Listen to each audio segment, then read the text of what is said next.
This is Umar for BoxNation, and the Hurt game is finally here. I have to say, out the initial schedule that you announced with DAZN, like the first set of shows, for real fight fans, this one, Cacace-Wood, was the one, because you just can't call a winner in this, Frank. No, you can't. Every fight on the card is... you can't. Every fight on the card is a 50-50 fight. Every one of them. Good, quality, competitive fights. Every single one of them. And the main event is something extra special. What are you expecting? Because it's going to be a firefight at times. What else are you expecting from this main event, Frank? I'm expecting two guys who know what a crucial fight this is for them. You know, this is a must-win for both of them. Anto's found himself in his last few fights. He's beaten former world champions. He's done it in great style. He's shown what he's all about. And Leigh's a two-time world champion. He's got home advantage. He's got all the fans behind him. Anto showed what he's all about, going in the other guy's backyard. This is a great fight. And the winner will be obviously the winner will be the winner, but the winner will go on in being involved in a massive fight this year. Absolutely. Leigh Wood has had 19 months out the ring. He's not a spring chicken either. Do you think that will play a factor in Saturday? Well, it's two ways. So it could favour him in another way. I do know his gym. He trains with Ben Davison, and his gym is not far from our office in Hertfordshire.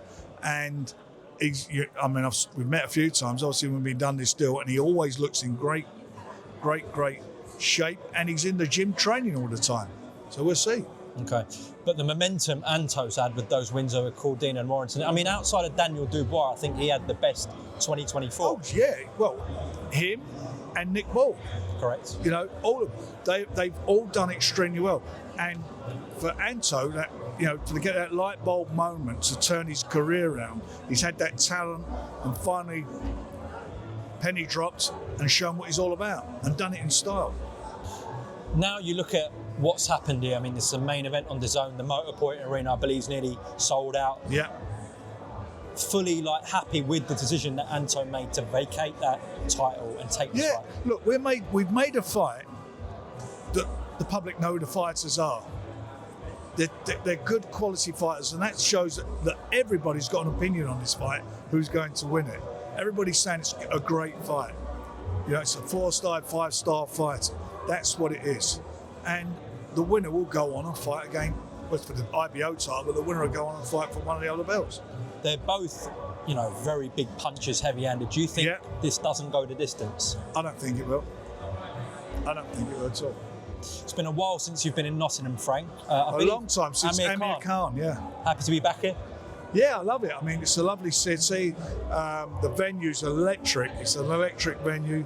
You know, obviously I've seen lots of fights on over the years there on TV, besides the ones we've done. It's always a great turnout, great fight fans, and as I say, from top to bottom, it's a great card. Frank, some of the standouts from the card, I mean, Ezra Taylor and Troy Jones. Troy's come to win this fight. That's a cracking fight. 11-0, 12-0, Birmingham versus Nottingham. They both fancy the fight. You've got Louis Evanson over the back there, wants to fight the winner for the title. It's fabulous. They've got a lot to go for. Liam coming back. Liam was ranked number 2 in the world at the time before. He struggled to make the weight. He's now coming back in a new weight division. He's got no gimme. He's fighting Ireland's represent. Yeah, Olympian in Kirk. Yeah, I mean they're tough fights. Chris Congo and Owen Cooper, another good great fight. It's a cracker of a fight. And don't forget Sam Noakes. He gets some ring rust out of his system. European, British, Commonwealth champion. And then hopefully he comes through here being a big fight. Frank, just on Louis Edmondson and Ezra Taylor, if Ezra comes through this Saturday night, Louis just mentioned to me on the live stream, look, try and do this at Wembley maybe on the card of Usyk Dubois. Do you potentially look at that? Well, let's see what happens on Saturday. Or it could, headline its own card. Of course it could. It's a big fight. It's a big fight. Now, we've just talked about the undercard. I did see a piece from Adam Catterall and Nick Peet on the Fight Disciples. Nick who?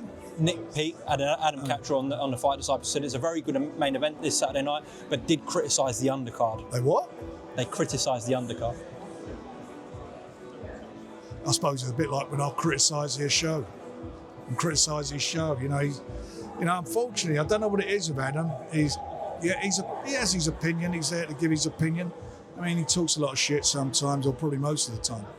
Okay, well, that is this Saturday night. And when you pull him on it, When you pull him face to face, he can't say nothing, then starts crying about it. Okay. Hope he's there on Saturday. The hurt game is certainly here in Nottingham. Yeah, but not hurting feelings. Frank, just a couple of things away from this. We saw Inoue get dropped on the weekend. Yeah. Does that give you even more confidence? No, because he got up. You know, fighters who get off the floor, they're the ones you worry about. You know, he's strong, he's a great fighter, he's one of the modern day great fighters. And him and Nick would be a marvellous fight. We're gonna announce Nick in a big fight in the next few weeks. That'd be fantastic, provided Nick comes through in UFC fight again. Hopefully, maybe December or certainly February, we can get that fight on, because that is a great fight. And it's a marvellous fight. Do you think we go to Japan for that fight? Wherever. I fancy Nick in it. I said that from the beginning. I feel that Nick Ball's, I think he's the best one out there. He's the best one in his weight division, and you have to take your hat off to Inoue, because he wants to be the best at every weight division he's been involved in, going up, and he's done it up to yet. Last one, in Riyadh we saw two fights I want to talk to you about in Canelo, Scull and Bakole-Ajagba. Let's start with the heavyweights. What are your reflections on Bakole-Ajagba? I thought Bakole was lucky to get the decision. Well, it was, the draw, you mean, yeah? Yeah, the draw. Yeah. The result. Well, Billy Nelson has come out and said they're going to look at getting an S&C, a nutritionist now in for Martin, who weighed in at 299 pounds. He come in heavy, you know, but for a big guy like him, he comes in heavy. You know, what's it, a stone over normally what he weighs? You know, it's what it is. I mean, I'm not being rude. I appreciate fights and whatever, but I've not bought into the bogeyman of the heavyweight division ever. You and I have had conversations about this, and I said it. Do you still think he's a threat to the top heavyweights? No. Not for me. I think if he catches you, you should be arrested for loitering. You should be arrested for what? Loitering. Okay, got your thoughts on that one. Don't hold back on that, Frank. Last one, Canelo, Scull, a pretty awkward fight to watch. Well, it was a clash of styles, wasn't it? It was a unification fight, so the IBF champion is a slick mover. Early on in the fight, he was moving and slipping and sliding. His punches weren't quite landing. I thought it was a close fight, by the way. I didn't think there was a lot in it, to be quite honest. I thought it was a close fight. It wasn't a great fight to watch, being very honest. But for me, what was more interesting is it now makes this fight with Crawford much, much, much more interesting. You know, big guy, a big and always beat a good little one. Crawford, he fancies it. He's pretty slick himself. It's going to be interesting now, that fight. I can't wait to see that fight. Okay, well, we can't wait to see Cacace-Wood. Tell everyone watching this why they should tune into DAZN this Saturday. Because you're going to see a great fight. I don't think it's going to be a contender to fight of the year. I do generally think it's going to be fight of the year. Watch it.